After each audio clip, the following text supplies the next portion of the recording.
Bonjour à toi et bienvenue du coup sur la chaîne Charlotte K. Bienvenue dans cette nouvelle vidéo où je vais t'expliquer quelle est la différence entre IPA et infirmière azalée. Donc quelle est la différence entre une infirmière en pratique avancée ou un infirmier en pratique avancée et infirmière azalée. C'est une question qui a été posée lors du JNIL, la journée nationale des infirmières libérales. Et voilà, où je me suis dit, tiens, c'est l'occasion du coup de faire une vidéo sur le sujet et d'expliquer vraiment la différence entre ces deux façons d'exercer, ce nouveau métier et la façon d'exercer les métiers d'infirmière, qui sont tous les deux assez récents finalement, donc qui sont pas très bien connus déjà en soi, et la différence est encore moins bien connue. Donc pour commencer, ce que je tiens à dire tout d'abord, c'est que j'ai fait des vidéos sur les deux sujets, donc sur infirmier en pratique avancée et sur infirmière azalée. Donc là, le but, c'est pas d'expliquer chacun de ces deux métiers, comment ça fonctionne, mais plutôt d'expliquer les différences et en quoi vraiment, voilà, on va pouvoir voir des différences entre les deux. Si tu es intéressé par la pratique avancée, je t'invite vraiment à aller voir les vidéos que j'ai fait sur le sujet. Donc j'ai fait deux vidéos généralistes sur IPA et des vidéos également sur IPA avec les mentions. Donc c'est vraiment hyper détaillé, donc pour le coup ça je t'invite vraiment à aller les voir. Et pareil pour infirmière azalée, j'ai fait également des vidéos généralistes avec également une vidéo témoignage sur infirmière azalée, donc ça je t'invite vraiment à aller les voir si tu veux aller plus loin pour le métier. Donc là c'est vraiment t'expliquer quelle est finalement la différence entre les deux, parce que c'est souvent la question qu'on me pose, c'est au final quand j'entends la description des deux métiers, j'ai l'impression que c'est la même chose, que l'un un peu emboîte sur l'autre et quel est vraiment l'intérêt de l'un ou de l'autre. Donc là, c'est vraiment pour ça qu'on va échanger aujourd'hui, pour t'expliquer justement cette différence. Encore une fois, ça concerne également voilà, mon avis sur le sujet. Peut-être qu'il y a d'autres façons de voir les choses, peut-être qu'il y a d'autres prises de position par rapport à ça. Et là, pour le coup, je vous invite à mettre en toute bienveillance en commentaire en dessous s'il y a des choses que vous auriez ajoutées sur les différences, sur des choses que vous voyez en plus. N'hésitez pas à le rajouter en plus. Et petit message aussi pour dire que je suis toujours en recherche de personnes de l'association Azalée, donc soit les infirmières azalées, soit les personnes qui sont dans l'association, pour venir témoigner aussi pour cet asso qui est encore pas très bien connu et sur lequel j'essaie de trouver des informations. Donc vraiment, voilà, avec grand plaisir pouvoir échanger sur le sujet et voilà, faire peut-être une vidéo ensemble également pour en parler davantage, et pour IPA également bien évidemment. Donc c'est parti, on commence pour la différence entre IPA et infirmière azalée.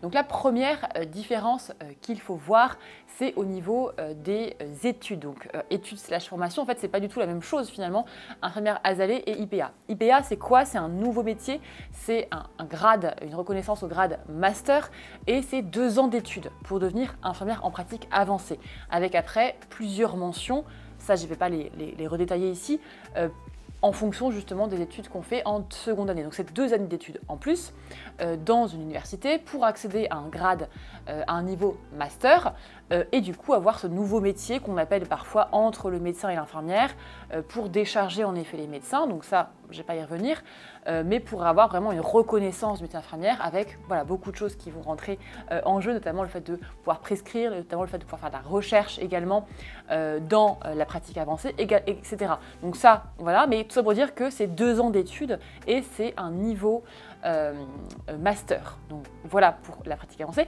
Et du coup pour infirmière azalée, donc finalement c'est différent, parce que là on est toujours infirmière et on rentre en fait dans une association. Et donc l'association azalée nous forme en tant qu'infirmière avec 40 heures de formation, donc c'est souvent en 2 fois, c'est 2 fois donc 20 heures de formation pour pouvoir après pratiquer le métier d'infirmière azalée selon le protocole azalée. Donc pour les deux, ce qu'on peut confondre un petit peu parfois, c'est tiens, je décharge un peu le médecin et c'est beaucoup d'ETP, donc en tout cas à la base, c'est pour azalée en tout cas c'est plutôt ça, et du coup on a l'impression que c'est un peu la même chose, alors que pas du tout.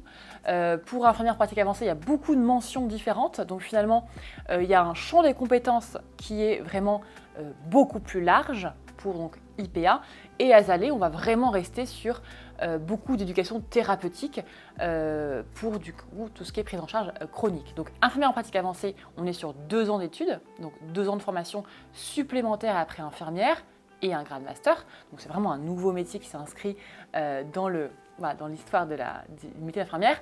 Et infirmière Asalée, c'est voilà, une infirmière qui rentre dans l'association Asalée, qui est formée en interne avec 40 heures de formation, donc c'est complètement différent de 2 ans, et du coup qui pratique du coup, son rôle selon le protocole Asalée. Comme je viens de le dire aussi, il y a un champ qui est plus large pour l'IPA, puisqu'on avait 4 mentions.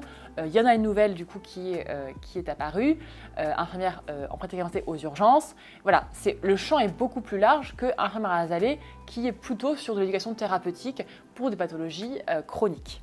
Donc voilà pour la différence. Donc première différence, c'est la durée de la formation et évidemment le métier qui est complètement différent, c'est-à-dire que voilà, on reste infirmière d'un côté et on a un nouveau métier, infirmière en pratique avancée de l'autre côté. Une autre différence qui est importante de souligner, c'est qu'une fois qu'on est IPA, donc infirmier en pratique avancée, peu importe la mention, on peut après changer d'hôpital, changer de région, changer de structure, et en fait on reste toujours IPA, c'est-à-dire qu'on a ce master-là, et on est infirmier en pratique avancée, on peut mettre dans le privé après derrière, on reste IPA.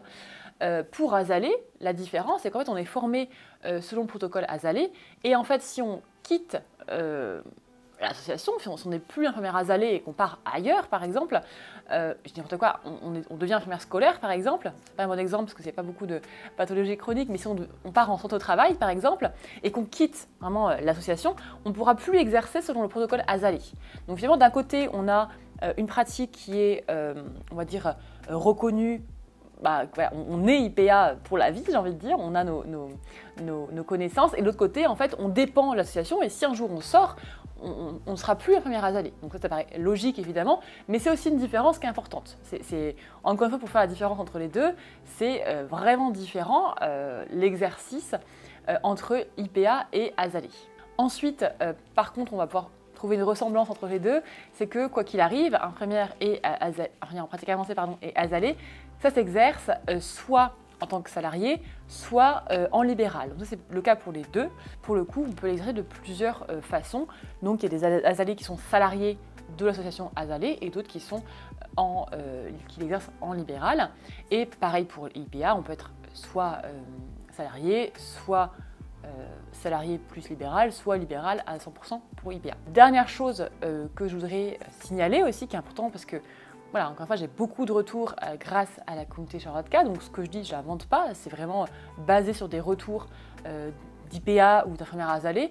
C'est qu'il y a également une possibilité de faire, je ne vais pas appeler ça une passerelle parce que c'est ce serait un petit peu jouer avec les mots, mais c'est possible aussi d'être infirmière Asalée et après de devenir infirmière en pratique avancée.